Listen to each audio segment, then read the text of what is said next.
Hello, जय Hind everyone. मैं विकास तंवर एक बार फिर से आप सभी का स्वागत करता हूं आपके अपने यूट्यूब चैनल एग्जाम टॉक्स में। और आई होप आपकी प्रिपरेशन काफ़ी अच्छी चल रही होगी। तो भाई एफकेट वाले जो स्टूडेंट्स हैं वो अपनी कमर कस लें, क्योंकि उनका जो एडमिट कार्ड है वो आउट हो चुका है। जाके एडमिट कार्ड अपना चेक कर सकते हैं। बाकी बात करते हैं इस क्लास की। तो आज हमारा जो प्रैक्टिस सेट है वो रहेगा 8, जिसके अंदर हम अलग अलग क्वेश्चंस जो आपके पॉलिटिकल से हैं और काफ़ी इंपॉर्टेंट हैं, हर एक एग्जाम में आपको देखने को मिलेंगे। पर जितने भी सेट अब तक हमने किए हैं वहां से भी आपको क्वेश्चंस देखने को मिलेंगे। और जब तक आपका एग्जाम होगा यानी 16 फेब, इतने हम पॉलिटी के लगभग आप मान के चलो 15 से 20 सेट और कर लेंगे, या कह सकते हैं पॉलिटी के जो 1000 इंपॉर्टेंट क्वेश्चंस हैं वो तो कंप्लीट कर ही लेंगे। तो एफकेट वाले स्टूडेंट पॉलिटी के क्वेश्चंस तो आपको यहीं से देखने को मिलेंगे। बाकी बात करते हैं आगे आज के सेशन की। तो पॉलिटी के जो इंपॉर्टेंट क्वेश्चंस हैं वो स्टार्ट करते हैं आप सभी के साथ बिना कोई टाइम वेस्ट किए हुए। और अगर वीडियोस अच्छी लगती हैं तो चैनल आपका अपना है भाई, सब्सक्राइब करके जाएं। और इंस्टा पे, व्हाट्सएप और टेलीग्राम पे भी आप मुझे फॉलो कर सकते हैं। लिंक सभी के आपको डिस्क्रिप्शन में मिलेंगे चैनल के। तो स्टार्ट करते हैं आज का जो फर्स्ट क्वेश्चन है उससे। तो जो फर्स्ट क्वेश्चन है वो क्या कहता है, चलो देखते हैं। तो फर्स्ट क्वेश्चन कहता है which of the following rights are available to Indian citizen as well as foreigners residing in Indian territory. कि इनमें से कौन कौन से अधिकार हैं जो इंडियंस के पास भी हैं और उन लोगों के पास भी हैं जो इंडिया के नहीं हैं पर इंडिया के अंदर रहते हैं। तो कल्चरल एंड एजुकेशनल राइट्स। तो जो कल्चरल और एजुकेशनल राइट्स हैं क्या वो इंडियंस के पास और फॉरेनर्स के पास दोनों के पास हैं? नहीं भाई, कल्चरल और एजुकेशनल राइट्स इंडियंस के पास हैं सिर्फ। तो मैंने बताया था कि आर्टिकल नंबर 15, 16, 19, 29 और 30 ये सिर्फ इंडियंस के पास हैं। तो आर्टिकल 29 और 30 में मेंशन है कल्चरल और एजुकेशनल राइट्स, यानी फर्स्ट तो आपका हो गया गलत। तो ये तो आपके सिर्फ और सिर्फ इंडियंस के पास हैं। अब बात करते हैं नेक्स्ट की। नेक्स्ट में है right to freedom of religion. तो फ्रीडम ऑफ रिलीजन तो देखो सभी के पास है। अगर कोई बाहर से आता है तो ऐसा थोड़ी ना वो अपना धर्म यहाँ पे आके चेंज नहीं कर सकता। तो भाई उनके पास भी धर्म की आज़ादी है। ऐसा नहीं है कि आप उनके साथ भेदभाव करेंगे धर्म के बेसिस पे, या वो अपनी मन मर्जी से अपने धर्म को चेंज नहीं कर सकते या पाठ पूजा नहीं कर सकते। भारत में आने के बाद कर सकते हैं। तो ये आपका सही है, इंडियंस के पास भी है और फॉरेनर्स के पास भी। Right against discrimination by the state on the ground of religion, race, caste, sex और प्लेस ऑफ बर्थ। कि आपका जो आर्टिकल 15 में मेंशन है भाई, ये चीज कहां पे मेंशन है? आर्टिकल नंबर 15 के अंदर मेंशन है। तो मैंने बताया था आर्टिकल 15, 16, 29, 30 और 19 ये सिर्फ इंडियंस के पास है। तो 15 ये तो सिर्फ इंडियंस के पास है। इसमें कहा गया है वो बताने जो इंडियंस और फॉरेनर्स दोनों के पास हों। तो भाई ये तो नहीं है। अब आते हैं अपना next question, right to personal liberty. ये आपका दोनों के पास है पर्सनल लिबर्टी, यानी आपकी पर्सनल जो आज़ादी है वो आपके पास है, चाहे इंडियन हो चाहे फॉरेनर। तो आपका क्या आएगा? आपका एक तो हो गया भाई सेकंड सही है और दूसरा फोर्थ। तो सेकंड और फोर्थ ऑप्शन नंबर सी में है, तो ये कर लेंगे। कल्चरल और एजुकेशनल राइट्स में लिख देता हूं आर्टिकल 29 और 30 के अंदर मेंशन है। Right to freedom of religion article 25 से लेके 28 तक मेंशन है। Right to personal liberty article 21 में मेंशन है भाई। तो ये चीज आप देखेंगे। अब आते हैं सेकंड क्वेश्चन आप सभी के साथ में। Which of the following factors do not explain why the rights included in part 3 of the Constitution are called fundamental rights? इनमें से कौन सा फैक्टर है जो आपका ये एक्सप्लेन नहीं करता कि हमने फंडामेंटल राइट्स पार्ट 3 में इंक्लूड क्यों किए हैं? ठीक है, तो देखते हैं क्या बात है। They are equally available to citizens and aliens. क्या ये इक्वली अवेलेबल है सिटीजन्स को भी और एलियंस को भी? एलियन मतलब जो भारत के नागरिक नहीं है उनको एलियन बोला गया है। तो भाई नहीं, ये इक्वली अवेलेबल तो नहीं है। कुछ राइट ऐसे हैं जो सिर्फ और सिर्फ इंडियंस को ही अवेलेबल हैं। ठीक है, तो ये आपका डू नॉट पूछा है भाई इसने, कौन से फैक्टर्स हैं? नहीं है। ठीक है, आपको बताना है ये सारे। तो ये तो इक्वली अवेलेबल नहीं है भाई, तो ये तो आपका हो जाएगा क्या? गलत। अब आते हैं they are superior to ordinary laws. ये भाई सुपीरियर है, जो आम कानून है ना उनसे ऊपर है ये कानून। आम कानूनों को तो सरकार हटा सकती है, चेंज कर सकती है, पर इनको हटाना या चेंज करना थोड़ा सा मुश्किल है। तो ये सुपीरियर है फंडामेंटल आपके जो राइट्स हैं ऑर्डिनरी लॉ से। They are fundamental for governing the country. क्या ये फंडामेंटल है किसी देश को चलाने के लिए? तो अगर हम बात करें ये फंडामेंटल है किसी देश को चलाने के लिए, तो इसमें हम कह सकते हैं बिल्कुल ये आपके क्या है, फंडामेंटल हैं, जरूरी हैं किसी भी देश को चलाने के लिए। तो इसके अंदर हम क्या कर देंगे भाई, इसके अंदर हम कर देंगे ये भी ठीक है, दे आर नॉट एब्सोल्यूट, ये एब्सोल्यूट नहीं है, ये बात भी मेंशन करी गई है इसके अंदर। तो हमारा यहाँ पे सही जो हो जाता है, एक तो ये है, दूसरा आपका फंडामेंटल फॉर गवर्निंग कंट्री, और ये ठीक है। तो आपका जो ऑप्शन नंबर सी है ये इसमें आ जाएगा, 1, 3 और 4 इसका सही जवाब होगा। अब आते हैं नेक्स्ट क्वेश्चन की तरफ। नेक्स्ट क्वेश्चन है the fundamental rights has been deleted by dash amendment. देखो एक फंडामेंटल राइट था, राइट टू प्रॉपर्टी, और वो डिलीट किया गया था 42 कॉन्स्टिट्यूशनल अमेंडमेंट एक्ट 1976 में। तो इसमें क्या आएगा, fundamental right to property has been deleted by 42 constitutional amendment act 1976। तो इसका आंसर आ जाएगा डी, राइट टू प्रॉपर्टी और 42। अब आते हैं फोर्थ क्वेश्चन पे, which statement is are not correct regarding, इनमें से कौन सी स्टेटमेंट सही नहीं है फंडामेंटल राइट्स को लेके, इस बात का जवाब हमें देना है भाई।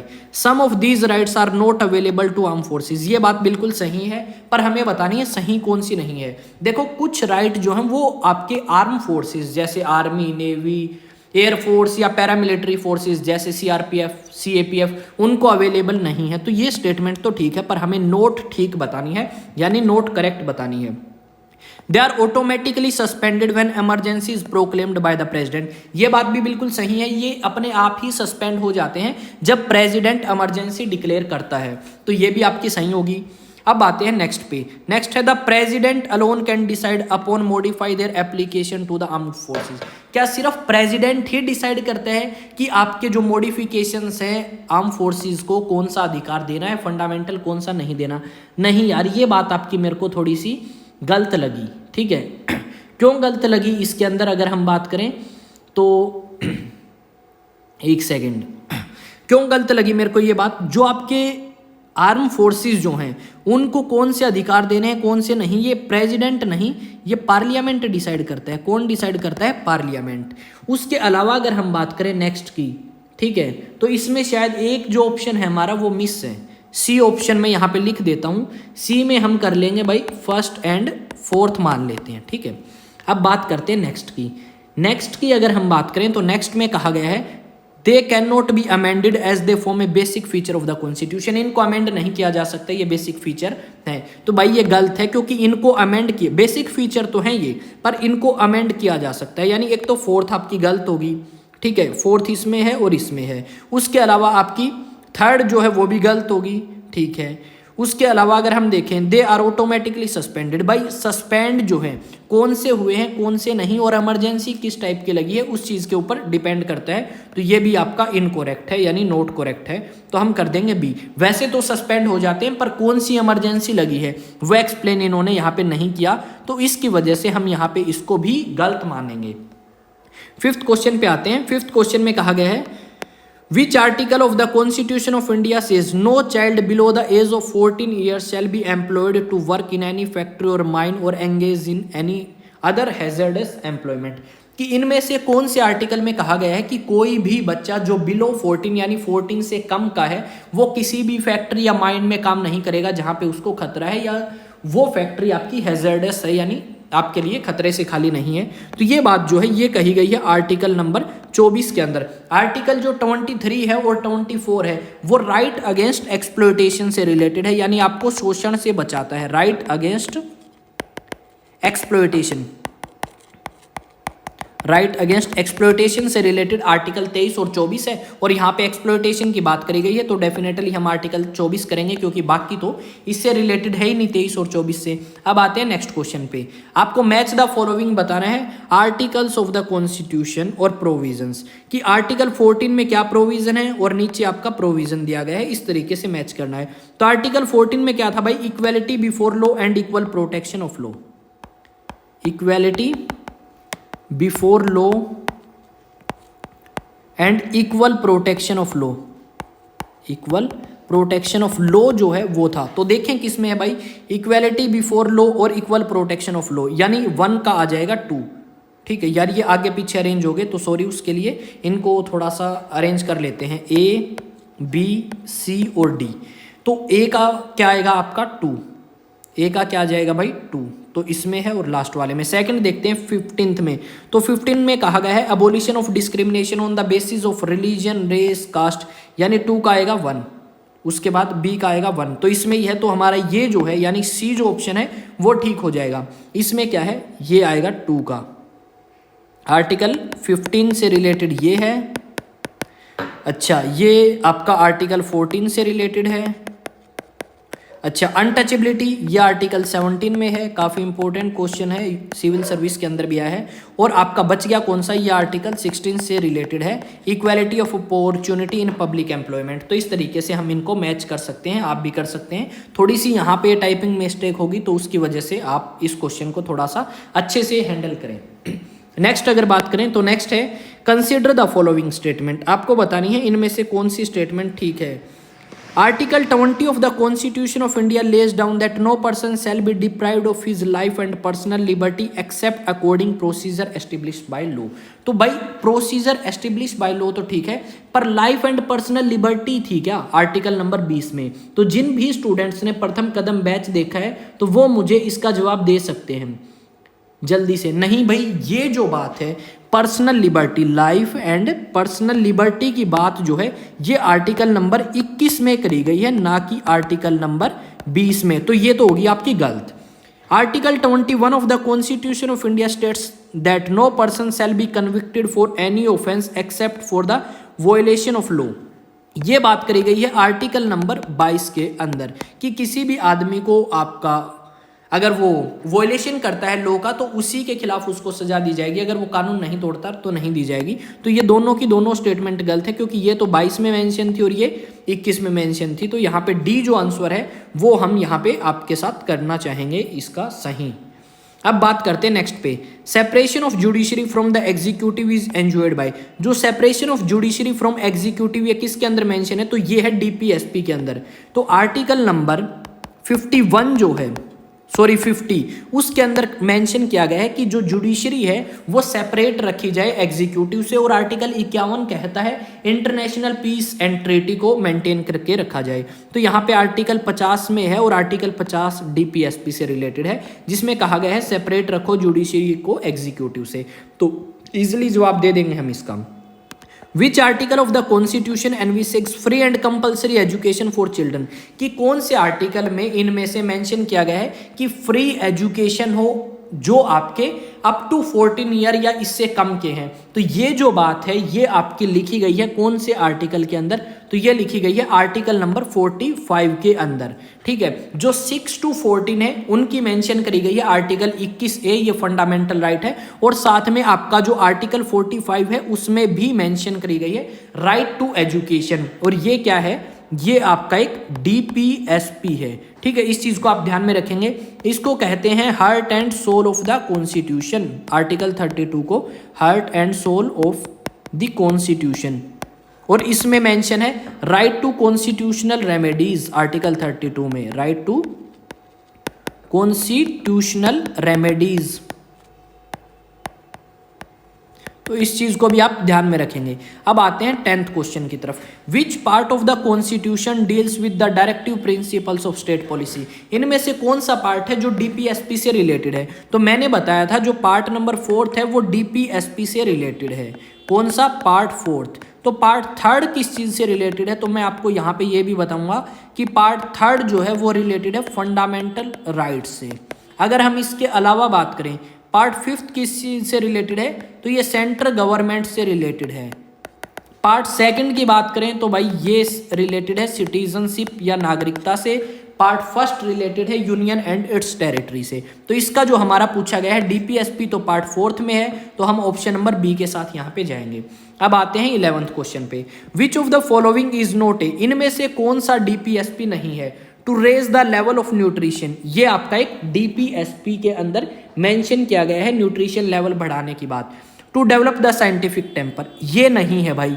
ये कहाँ पे हमने बात करी थी, ये हमने बात करी थी फंडामेंटल ड्यूटीज के अंदर, और इसमें नोट ही पूछा गया कि कौन सा डीपीएसपी नहीं है। फंडामेंटल ड्यूटीज के अंदर हमने बात करी थी to develop the scientific temper की। उसके अलावा और कौन सा डीपीएसपी है, to promote economic interest of weaker section, ये भी डीपीएसपी में मेंशन है। Separation of judiciary from executive article 50 DPSP में मेंशन है। तो आपका ये मेंशन आपका फंडामेंटल ड्यूटीज में है, तो हम ऑप्शन नंबर बी को करेक्ट कर देंगे। नेक्स्ट है which of the following directive principle is based on Gandhian ideology, यानी इनमें से कौन सा डीपीएसपी है जो गांधी की आइडियोलॉजी या विचारधारा के ऊपर बेस है। Equal pay for equal work for both man and women, equal pay करो चाहे वो आदमी हो चाहे औरत हो, नहीं ये आपका इससे रिलेटेड नहीं है। यूनिफॉर्म सिविल कोड ये भी गांधी से रिलेटेड नहीं है, ऐसी कोई डिमांड नहीं थी गांधी की। गांधी की डिमांड थी डिसेंट्रलाइजेशन करो, खादी को प्रमोट करो, कोटेज इंडस्ट्री को प्रमोट या खादी को। तो ऑप्शन नंबर डी में हमें कोटेज दिख रहा है, तो हम डेफिनेटली इसके साथ जाएंगे बाकी सभी को छोड़ के, ठीक है। ये आपके लिबरल इंटेलेक्चुअल और उन चीजों से रिलेटेड है ऊपर वाले। क्वेश्चन नंबर 13 है which of the following can not be termed Gandhi among the directive principle, इनमें से कौन सी टर्म जो है गांधी ने नहीं कही थी आपकी डीपीएसपी के अंदर। प्रिवेंशन ऑफ काउ स्लॉटर, गायों को मारने को रोकने के लिए कि गायों को जो गाय है उसको ना मारा जाए, इससे रिलेटेड गांधी ने कही थी। कोटेज इंडस्ट्री जस्ट ऊपर वाले क्वेश्चन में देखा है तो ये भी गांधी ने कही थी। विलेज पंचायत ये भी मैंने अभी बताया है, गांधी विलेज पंचायत या डिसेंट्रलाइजेशन ऑफ पावर की बात करते थे। यूनिफॉर्म सिविल कोड की बात गांधी ने नहीं करी थी, ठीक है। यूनिफॉर्म सिविल कोड की बात गांधी के द्वारा नहीं करी गई थी, तो यहाँ पे गांधीयन डायरेक्टिव प्रिंसिपल्स इनमें से कौन सा नहीं है, तो option number D Gandhian principle में नहीं आता है। क्वेश्चन नंबर 14 है which of the following is are listed among DPSP in part 4, इनमें से कौन सा डीपीएसपी में मेंशन है। Equal pay for equal work mention है भाई, uniform civil code article 44 mention है, स्मॉल फैमिली नॉर्म छोटे परिवार रखे जाएं, education through mother tongue at primary level, क्या ये भी मेंशन है एजुकेशन थ्रो प्राइमरी लेवल, क्या आपने ये पढ़ा है भाई। तो अगर हम बात करें तो ये मेंशन नहीं है और ना स्मॉल फैमिली वाला मेंशन है, तो फर्स्ट और सेकंड ही मेंशन है। तो फर्स्ट और सेकंड तो हमें सिर्फ ऑप्शन नंबर बी में दिख रहा है, तो ऑप्शन नंबर बी हमारा 14th क्वेश्चन का बिल्कुल सही होगा। जिन भी स्टूडेंट्स को डाउट है वो पूछ सकता है भाई, टेलीग्राम पे पूछना चाहे टेलीग्राम पे पूछ सकता है, व्हाट्सएप इंस्टा जहां आपका मन करे, और पीडीएफ आपको टेलीग्राम पे मिलेगी इन क्वेश्चंस की, और आप भी प्रैक्टिस कर सकते हैं। एक पीडीएफ देता हूं मैं सोल्व करी हुई और दूसरी पीडीएफ अनसोल्व आती है, ये सोल्व वाली जैसे ही क्लास कंप्लीट होगी उसके जस्ट बाद अपलोड कर दी जाएगी। Which of the following were added, इनमें से कौन सी चीजें डीपीएसपी में ऐड करी गई हैं अमेंडमेंट के थ्रू। तो अगर हम बात करें ऐड करने की तो कौन कौन सी ऐड करी गई हैं। To protect and improve the environment and safeguard wildlife, ये ऐड की गई है बाद में भाई, आर्टिकल 48A में मेंशन है। उसके बाद अगर हम बात करें right to workers to participate in management of industries, ये भी बाद में मेंशन करी गई है आपकी, कि जो पार्टिसिपेट होना चाहिए वर्कर्स का इंडस्ट्रीज के मैनेजमेंट में। राइट टू वर्क ये तो फंडामेंटल राइट है आपका। To protect and maintain places of historic interest, ये पहले से ही आपका आर्टिकल नंबर 47 समथिंग में है ये, तो आपका फर्स्ट और सेकंड जो है वो बाद में ऐड किया गया है डीपीएसपी में, यानी ऑप्शन नंबर डी जो है वो हमारा यहाँ पे करेक्ट हो जाएगा। अब आते हैं 16th क्वेश्चन की तरफ। 16th क्वेश्चन में कहा गया है which of the following statement, इनमें से कौन सी स्टेटमेंट अच्छे से एक्सप्लेन करती है 4th शेड्यूल को। जो 4th शेड्यूल है आपका वो कितनी सीट होंगी किस स्टेट से राज्यसभा में, वो डील करता है 4th शेड्यूल में। क्या है, सीट्स इन राज्यसभा, कि कौन से राज्य से कितनी सीटें होंगी राज्यसभा में। तो आपका राज्यसभा को हम बोलते हैं काउंसिल ऑफ स्टेट, तो it allocate seat in the council of state, यानी ऑप्शन नंबर डी जो है वो हमारा ठीक होगा। तो काउंसिल ऑफ स्टेट किसको बोलते हैं भाई, राज्यसभा को, और राज्यसभा को हम अपर हाउस भी बोलते हैं। क्या बोलते हैं, अपर हाउस बोलते हैं, या आपका परमानेंट हाउस, क्या बोला जाता है, परमानेंट हाउस भी हम राज्यसभा को ही बोलते हैं। अब आते हैं 17th क्वेश्चन पे। 17th क्वेश्चन में कहा गया है कि 12th शेड्यूल किस चीज से रिलेटेड है। तो भाई अगर बात करें 12th शेड्यूल की, तो 12th शेड्यूल में पंचायत की बात करी गई है, और ये ऐड किया गया था 74th कॉन्स्टिट्यूशनल अमेंडमेंट एक्ट के अकॉर्डिंग। कब ऐड किया गया, 74th कॉन्स्टिट्यूशनल अमेंडमेंट एक्ट 1992। बात किस चीज़ की करी गई है? पंचायत की। और इसमें सब्जेक्ट कितने हैं भाई? पंचायत के पास कितने सब्जेक्ट हैं? तो 29। और म्यूनिसिपैलिटीज़ के पास जो सब्जेक्ट हैं वो आपके 18 हैं। ये क्वेश्चन पहले आया है तो मैंने यहाँ पे साथ में मेंशन कर दिया, यानी कितने ऐसे मुद्दे हैं जिनके ऊपर पंचायत डिसीजन ले सकती है, काम कर सकती है। 29 म्यूनिसिपैलिटीज शहरों के अंदर होती है तो 18 सब्जेक्ट उनके पास हैं। नेक्स्ट है 9th शेड्यूल ऐड किया गया है कौन से अमेंडमेंट के अकॉर्डिंग? तो 9th शेड्यूल ऐड किया गया फर्स्ट अमेंडमेंट एक्ट 1951 के अकॉर्डिंग, आपका 9वां शेड्यूल। और 9th शेड्यूल में क्या कहा गया है? क्या कहा गया है भाई? ट्रिक क्या बताई थी मैंने शेड्यूल को याद करने की? Tears of old PM. तो 9th शेड्यूल क्या है? एल जो है वो 9th नंबर पे है और इससे बनता है लैंड रिफॉर्म। किस चीज से रिलेटेड है 9th शेड्यूल? लैंड रिफॉर्म से रिलेटेड है। ठीक है, तो इस चीज को आप ध्यान में रखेंगे। अब आते हैं नेक्स्ट क्वेश्चन पे, यानी क्वेश्चन नंबर 19 जो आज का हमारा क्वेश्चन है। In the constitution of India promotion of international peace and security is mentioned in, कि जो प्रमोट करो इंटरनेशनल पीस को और सिक्योरिटी को, ये किस में मेंशन है? तो ये मेंशन है डीपीएसपी के अंदर। और डीपीएसपी में भी आर्टिकल नंबर जो 51 है उसमें मेंशन है इंटरनेशनल पीस और सिक्योरिटी के बारे में। तो ये असिस्टेंट कमांडेंट 2008 का पर्सन है या क्वेश्चन है भाई। तो डेफिनेटली ऐसे क्वेश्चंस आपको देखने को मिल सकते हैं। मेरे अकॉर्डिंग जहां तक का मेरा एक्सपीरियंस है, ठीक है, लगभग मेरे को 2.5 से 3 साल हो चुके हैं डिफेंस एग्जाम्स के लिए प्रिपरेशन कराते हुए। ऐसे क्वेश्चन आपको उसके अंदर मिल सकते हैं, एफकैट के अंदर या सीएपीएफ असिस्टेंट कमांडेंट के अंदर। पर एनडीए के अंदर या फिर सीडीएस की बात करें तो सीडीएस के अंदर क्वेश्चंस थोड़े से डिफिकल्ट लेवल के आते हैं अगर हम कंपेयर करें एफकैट से या फिर आपका सीएपीएफ असिस्टेंट कमांडेंट से। Next question, question number 20। सारे के सारे आपको शेड्यूल याद होने चाहिए और मैच करना है यहाँ पे। 10th शेड्यूल किस चीज से रिलेटेड है? एंटी डिफेक्शन लॉ से रिलेटेड है भाई। ठीक है, तो डिफेक्शन से रिलेटेड है फर्स्ट ए, यानी फर्स्ट का फर्स्ट ही आएगा। जो 8th शेड्यूल है वो आपका लैंग्वेज से रिलेटेड है। ठीक है, मैंने अभी बताया था शेड्यूल्स को याद करने का तरीका, टीयर्स ऑफ ओल्ड पीएम। अगर आपने प्रथम कदम बैच देखा है तो आपको पता होगा हर एक का मीनिंग। तो आपका जो 10th शेड्यूल है यानी 10th नंबर ये है, तो ये किस चीज से रिलेटेड है? D for defection. उसके बाद आते हैं 8th, O for official language. Official language से रिलेटेड है 8th शेड्यूल। तो फर्स्ट का फर्स्ट आएगा और सेकंड का आपका आएगा 3, फर्स्ट का फर्स्ट, सेकंड का 3, तो ये आपका इसमें है। 7th आपका एफ फॉर फेडरल लिस्ट, यानी जो यूनियन लिस्ट है, स्टेट लिस्ट है, उनके बारे में बात करी गई है, तो आपका सी का आएगा 2। और आपका 6th बचा वो ट्राइबल एरियाज से रिलेटेड है। और ट्राइबल एरियाज भी कहाँ कहाँ के? असम के ट्राइबल एरियाज के एडमिनिस्ट्रेशन की बात करी है 6th शेड्यूल में। असम, मेघालय, त्रिपुरा और मिजोरम, इनके जो ट्राइबल एरियाज हैं उनको एडमिनिस्ट्रेशन किस तरीके से किया जाएगा वो 6th शेड्यूल में मेंशन है। अब आते हैं 21st क्वेश्चन की तरफ कि इनमें से कौन सी लैंग्वेज 8th शेड्यूल में नहीं मेंशन है ऑफिशियल लैंग्वेज? तो इंग्लिश जो है वो आपकी नहीं है भाई मेंशन, और ना ही ये ऑफिशियल लैंग्वेज है इंडिया की, और ना ही नेशनल लैंग्वेज है। नेशनल लैंग्वेज तो इंडिया की कोई नहीं है, पर बाकी जो 3 है ये मेंशन है आपकी 8th शेड्यूल में और ऑफिशियल लैंग्वेज है, पर इंग्लिश ऑफिशियल लैंग्वेज नहीं है। और हम इसी चीज की मिस्टेक करके आते हैं। 1 मिनट 2 घूंट पानी पी ले भाई, गला खराब है यार, तो बीच में पानी पीते ही रहना चाहिए ताकि गला थोड़ा सा ठीक रहे। तो 8th शेड्यूल में इंग्लिश नहीं है भाई मेंशन। अब आते हैं 22nd क्वेश्चन पे। आपको इनमें से स्टेटमेंट्स बतानी है कौन सी ठीक है 3 में से। There are 12 fundamental duties. क्या 12 फंडामेंटल ड्यूटीज हैं जो हमारे कॉन्स्टिट्यूशन में मेंशन है? नहीं भाई, 12 तो नहीं है। कितनी है? 11 तो हैं, तो ये 12 होगी, तो ये तो गलत हो गया। हमें बताना है करेक्ट कौन सा है। There is no provision in the constitution of India for direct enforcement. क्या ऐसा कोई प्रोविजन नहीं है इंडियन कॉन्स्टिट्यूशन में कि आप फंडामेंटल ड्यूटीज को लागू करा सको? तो सही बात है, कोई प्रोविजन नहीं है फंडामेंटल ड्यूटीज को लागू कराने का, तो सेकंड जो है वो ठीक हो गया।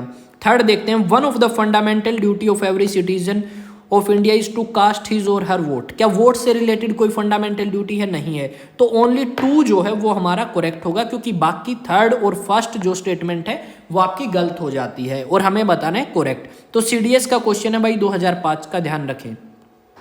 नेक्स्ट एक और क्वेश्चन 2005 सीडीएस से ही। क्या क्वेश्चन है, इनमें से आपको बताना है कोऑपरेटिव सोसाइटीज जो है वो कौन सी लिस्ट के अंदर आती है। अगर हम बात करें कोऑपरेटिव सोसाइटी, क्या ये सेंट्रल लिस्ट के अंदर आती है, स्टेट लिस्ट के अंदर आती है या कंकरेंट के अंदर?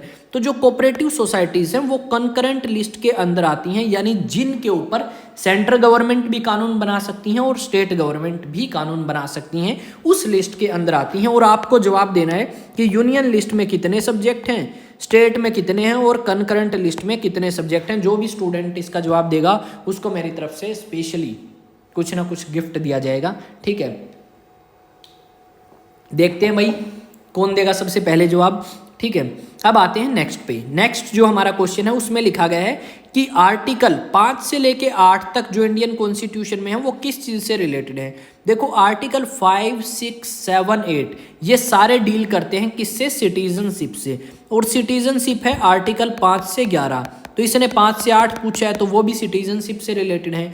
यूनियन एंड इट्स टेरिटरी के बारे में बात करी गई है आर्टिकल 1 से लेके 4 तक। फंडामेंटल ड्यूटीज की बात करी गई है आर्टिकल नंबर 51A के अंदर। और यूनियन एग्जीक्यूटिव की बात करी गई है आर्टिकल 52 से लेके 151 समथिंग तक है। और ये जो है आपका पार्ट 5 में है। Fundamental duties part number 4A के अंदर है। सिटीजनशिप पार्ट नंबर 2 के अंदर मेंशन है। और साथ में यूनियन और इट्स टेरिटरी पार्ट नंबर 1 के अंदर मेंशन है। ये सारी चीजें मैंने इस टॉपिक से रिलेटेड बता दी हैं। अगर इसके अलावा भी और कोई क्वेश्चन आता है तो डेफिनेटली हम जवाब दे सकते हैं। और ये प्रीवियस ईयर क्वेश्चन है सीडीएस 2005 का। तो ऐसे क्वेश्चंस पहले थोड़े से आते थे, पर आज के टाइम में थोड़ा सा लेवल आप मान सकते हो इंक्रीज हो चुका है, क्योंकि पहले हम कट ऑफ देखते थे सीडीएस के अंदर नियर अबाउट 80 समथिंग। अगर हम बात करें किसकी, ओटीए की। अगर आईएमए की बात करें तो 100 समथिंग मान के चल सकते हैं, पर आज के टाइम में ये 80 की जगह 120 तक पहुंच चुकी है ओटीए की कट ऑफ। तो आपको थोड़ी सी प्रिपरेशन जो है वो अच्छी करनी पड़ेगी ताकि स्कोर आप अच्छा कर सके एग्जाम में। और जितना हो सकेगा मेरे से बेहतर उतना बेहतर करने की कोशिश करेंगे। पर आप अपना रिस्पॉन्स जो है मुझे जरूर दें कमेंट सेक्शन में, इंस्टा पे, व्हाट्सएप पे, कि आपको इस सीरीज से कोई फायदा हुआ है या नहीं हुआ। और आई होप आप जवाब जरूर देंगे और रिस्पॉन्स आपका अपना देंगे, चाहे वो पॉजिटिव हो चाहे नेगेटिव। रिस्पॉन्स है, और अगर नेगेटिव हुआ तो उसको हम पॉजिटिव बनाने की कोशिश करेंगे। ऐसा अब तक तो हुआ नहीं है, जितने भी मैंने ऑफलाइन बैचेस कराए हैं उसके अंदर कोई नेगेटिव रिस्पॉन्स आया हो। और बेसिकली बात यह है, लगभग मैंने 6 जो है बैच निकाल दिए हैं एनडीए, सीडीएस, एफकैट के लिए। और उनमें अभी तक मुझे ऐसा कोई रिस्पॉन्स मिला नहीं कि बच्चों को समझ ना आए। और अगर आपको ऐसी कोई प्रॉब्लम है तो आपके पास ऑप्शंस हैं, टेलीग्राम पे, व्हाट्सएप पे या इंस्टा पे जाके आप अपनी क्वेरी पूछ सकते हैं। देखो ऑफलाइन और ऑनलाइन में थोड़ा सा फर्क तो हमें देखने को मिलता है, पर हाँ इजीली आप उन क्वेश्चंस को मेरे से पूछ सकते हैं। और काफ़ी स्टूडेंट हैं जिनके मैसेज आते हैं, पूछते भी हैं क्वेश्चंस। आई होप आपको भी डाउट होगा तो आप भी पूछेंगे। तो प्रिपरेशन अच्छे से करते रहें। मिलेंगे नेक्स्ट वीडियो में। जय हिंद, जय भारत। मैं विकास तंवर।